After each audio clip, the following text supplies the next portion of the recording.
data that are stored either electronically or online. They can be stored in the cloud, or they can be stored on a physical device, like a phone or a computer or an iPad, flash drive. Nearly 3,200 of personal digital files are stored in every electronic device. And digital information could be anything from client files, financial files, health information, school information, resumes, anything you've scanned into your devices. All that stuff is really digital data. It can also include websites, social media pages, and many other types of things.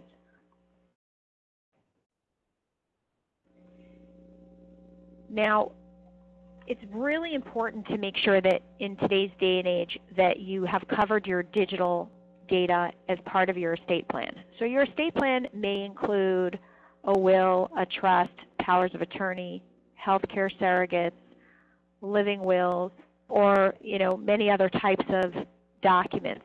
But what you want to do is you want to address that digital data. Whether you include it in your will or you include it in your trust, that's up to you. Whether you put it on your power of attorney to give somebody the access to be able to manage those accounts or to access any of those data or passwords.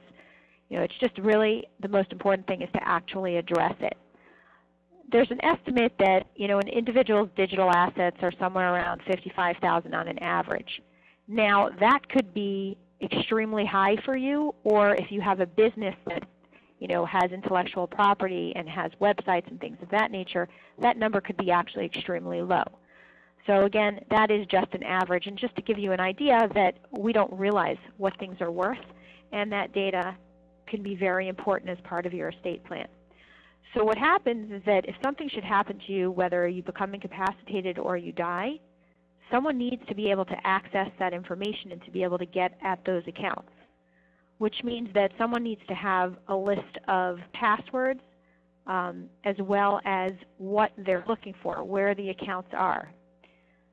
And you also need to, in order to have that, the only way to do it is to actually prepare the digital inventory. So what you would do is you would actually list every one of those accounts, where they're located, the account numbers, including all the passwords and the login information, usernames, and the websites if applicable. So the way you want to handle that is you want to put together probably a spreadsheet is your best choice and identify each bank account, whatever the website is to get onto the account number, if there's a username, if there's a nickname for the account, the person should know exactly what they're looking for. In addition, you want to put your store accounts on there. You want to put your Facebook and your Twitter, your LinkedIn, Instagram, all of those things should be on there. Your Apple ID, your Google passwords, there's so many I can't even name them all. And the idea is that somewhere there should be a written memorial to all of that stuff, and what we're calling that is we're calling it an inventory. Because if somebody can't get on and access that stuff, then, first of all, assets can be lost in the event of your death because no one has access to them. And in addition to not having access, they may not know that they exist to be listed on any sort of estate inventory. For instance, in today's day and age, many times you don't get actual physical mail, which means you're getting emails which are informing you about things like bills and account statements and things of that nature. So if no one can actually access that, how are they ever going to know that things either need to be paid or that there are assets out there waiting to be gathered and made a part of your estate and passed on to your beneficiaries? So I would definitely, first thing you ever want to do is do a digital inventory, and that has to be kept updated at all times. Now, what you want to do with that is you have to be extremely careful, because obviously this is extremely sensitive data. Even though it's a critical thing to have, you have to be really careful as to where you store that and who you give it to. So that's where you want to appoint some sort of representative to handle, the data, to be able to have access to it. So what you want to do is you prepare that written version of the inventory. You also prepare an electronic version. save it on a flash drive or something of that nature. We'll talk a little bit more later on about where you want to save it and keep it safe, but you definitely should have both a digital copy and a hard copy, keeping in mind that it's really up to you to keep it updated. So here's what you're going to include. We already covered a little bit of this, but just as a little reminder, we've got Facebook, Twitter, LinkedIn, any other social media accounts. How do you get onto those accounts?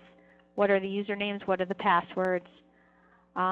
You may want to put even instructions as to what you want done with those accounts. For instance, maybe you want, in the event of your death, you want the account to be kept open. Maybe you want it to be closed. There are ways that you can handle that directly with the carrier, and that your representative would be able to handle that, but you need to put those instructions in your documents. Any websites that you own, your domain names, that needs to be recorded somewhere. I know a lot of times I myself have them. I've signed up and bought many domain names, and then I forget about them. Well, they could have real value. What if your estate can sell them, or there's an ongoing business and nobody remembers about them and doesn't remember to renew them, and somebody takes over, after your death or incapacity, and you lose that domain name, and therefore can really affect the business itself. Your bank accounts, brokerage accounts, retirement plans, credit cards, all of that stuff as well. Keep in mind, extremely sensitive information. What I would do on that list is I would also include who the beneficiaries are, even who your contact is in those. So, for instance, who's managing your account at the brokerage? Do you have a banker? Do you have an administrator for your retirement plan? Who's your insurance agent? The credit cards, that's easy. Loans, who's your loan servicer? Sometimes the loan that you have is not, it's being serviced by a company, so whoever the lender was is completely different than who services it. All that information should be on this inventory.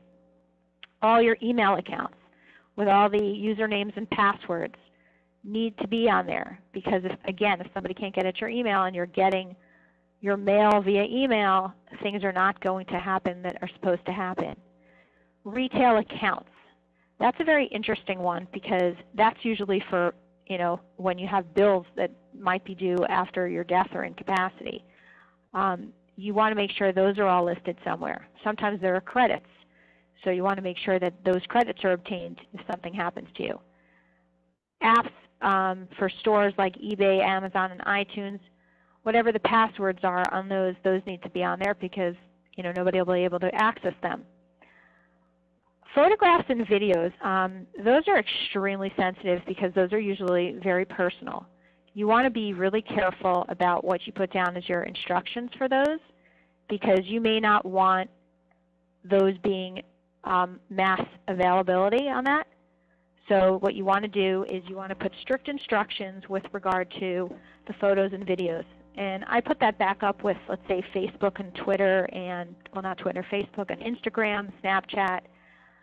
You want to make sure that whatever access you want somebody to have, they're going to have, and that there could be instructions that you take all those pictures down in the event that something happens to you. And that includes anything you've uploaded to YouTube as well. Music sites, that's an easy one. You just have to put your information, what your Pandora or any other music site access is. I don't particularly find that as critical, because what is somebody going to do with that after your death? It's not really so much of an asset. PayPal and other online payment accounts, that's really important, because if you're accepting PayPal or you're paying by PayPal, you want to make sure that nobody can access your account that's not supposed to, and that there's no fraud. So until those can be closed out, someone needs to have, someone you trust needs to have access to it, so that they can manage that account and make sure there's no fraud on it. And that would really be the same for your banks and your credit cards as well.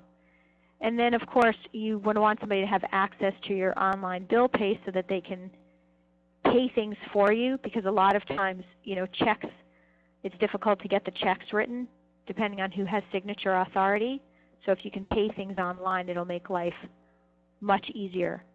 With regard to things like frequent flyer miles and travel discount clubs, really the most important thing on that is, if there's anything that's going to have any value in the event that you pass away, you want to make sure that your representative has access to it so that they can see if there's any value, use the value, and then close out the accounts. It's very difficult nowadays with the many thousands of accounts that people have open. They don't even realize what they have open. If you don't have a meticulous record and they don't get closed out, then those emails will keep coming. Solicitations will keep coming. You just want to make sure everything is closed out. So now let's talk about where you can store the information. So you can store the information on a flash drive. You can store it on your computer. You can have a handwritten list or a typed list. Of course, keeping in mind that whatever list you have is personal data and it's extremely sensitive. So you want to make sure where you're going to keep it is a very safe and secure place. So maybe keeping it in your computer may not be the best choice, because if somebody hacks into your computer or it's on a network and they can access it, then they will be able to get it. So you have to be extremely careful on that. You might want to keep it in a flash drive in a secure location, maybe in a home safe.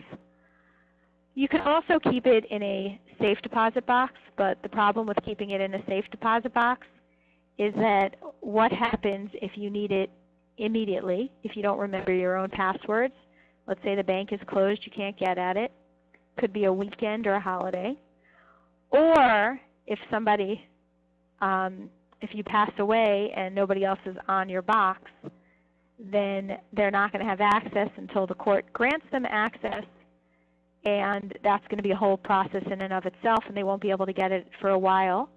Not to mention that it becomes part of the inventory of the estate, and foreseeably that whole list could end up in the court file. So you have to be extremely careful if you're going to put it in your safety deposit box. It's an option, but I wouldn't necessarily say it's a great option.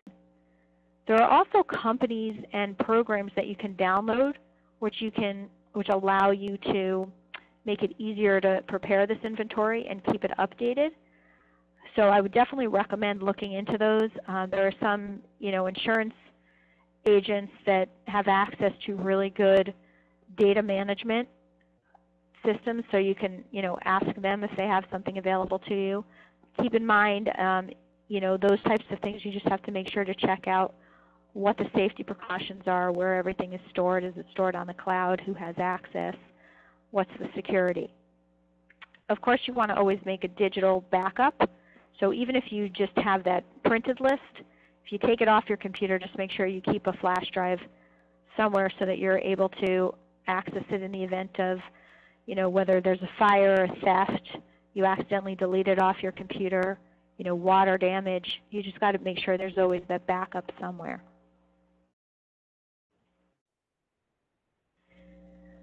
So now let's talk about who do we name to be in charge of all this stuff, because we've decided that it's extremely important that you keep this information in a very organized list. But again, it's extremely sensitive information, so what happens with this? You want to keep it as very, very strict access to this information. So the person that you would choose to be your digital executor. Now, in some types of accounts you can list this person. I don't remember if sometimes with the domain names you can list somebody as a backup. There are others where you can, it'll ask you, who is another party that can access this information. That's where you'd list the digital executor.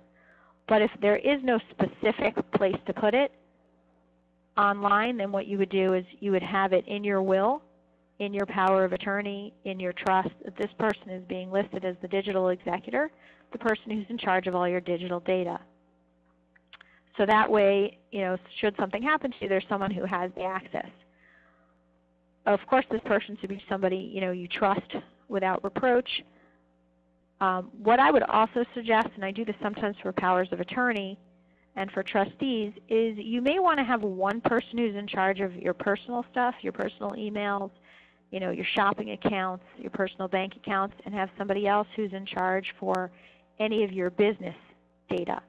The reason being, there's actually two reasons. Number one, the person you would pick for your personal stuff is not necessarily a person who would understand what needs to be done with the business, and vice versa. But also, depending on what type of business you're in, let's say you're in a, you're a lawyer or a doctor, you have sensitive information. You wouldn't want to just name a person randomly to have access to all of that sensitive data, which could be privileged. So in that case, you'd probably want to name a second digital executor to handle any of your business-related data. The person you pick should be impartial, because you don't want them to, be concerned, or you should be concerned with, them having some sort of hidden motivation with, doing anything with your digital assets. Remember, some of these could actually be worth a lot. The other thing I want you to keep in mind is that anyone who has access to your digital means that they can type things and they can post data. They can post things, they can post comments, which means that it's coming under your name. So let's say, if you're deceased, then it may not be such an issue because they can't really sue a deceased person for current defamation. But if you are just incapacitated and somebody's using your account, think about it, that somebody can be defamed, slandered, libeled, and you could get sued. So, you want to obviously make a very, very careful choice as to who you want in charge of that digital data. I would also have the person who is your healthcare surrogate, who's going to be in charge of your healthcare decisions in the event that you're unable to do so, have access to certain digital data, i.e. medical records and things of that nature. Also your health insurance records. So again, you may want to differentiate and have different people in charge of different things, because there might be a reason for only certain people to have access, to certain parts of your digital data.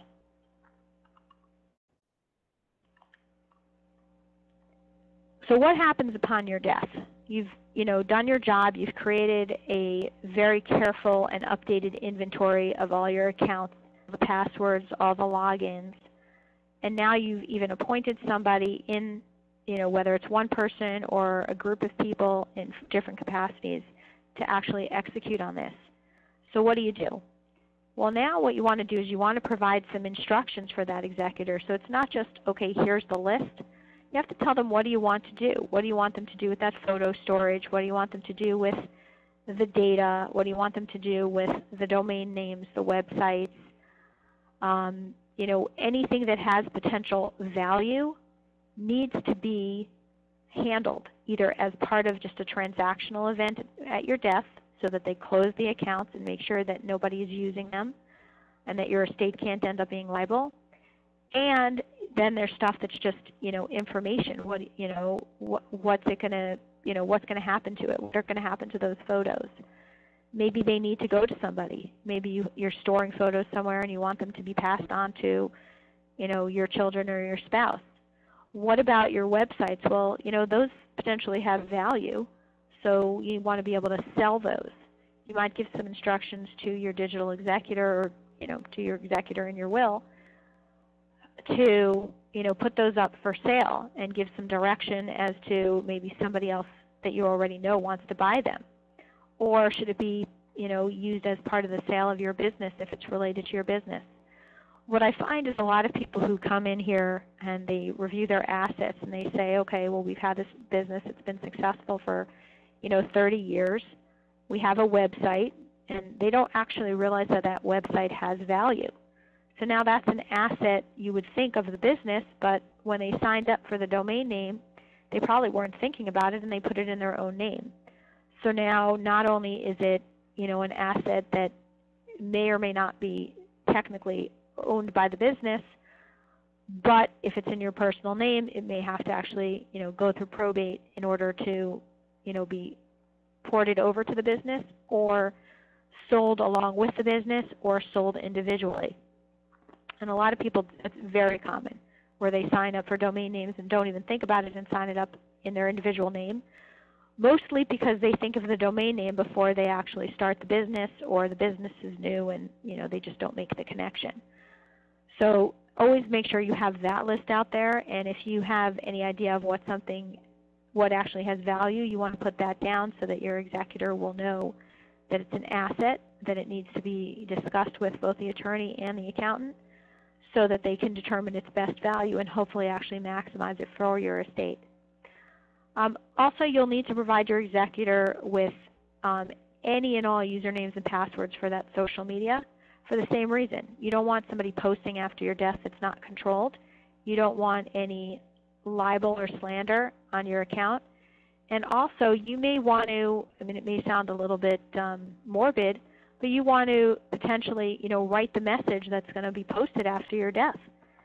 I've heard of people doing it, and it's kind of like writing your own obituary, but it's kind of a goodbye message that you leave in your instructions to the executor to post after your death. I've seen it. It's actually it could be very touching. There are other ways it could go too, but you certainly would want to consider that. It's not necessary, but it's something you should definitely consider.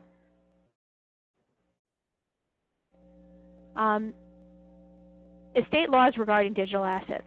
Currently, federal legislation makes it difficult for fiduciaries to access the digital assets, and that's really what we've been talking about.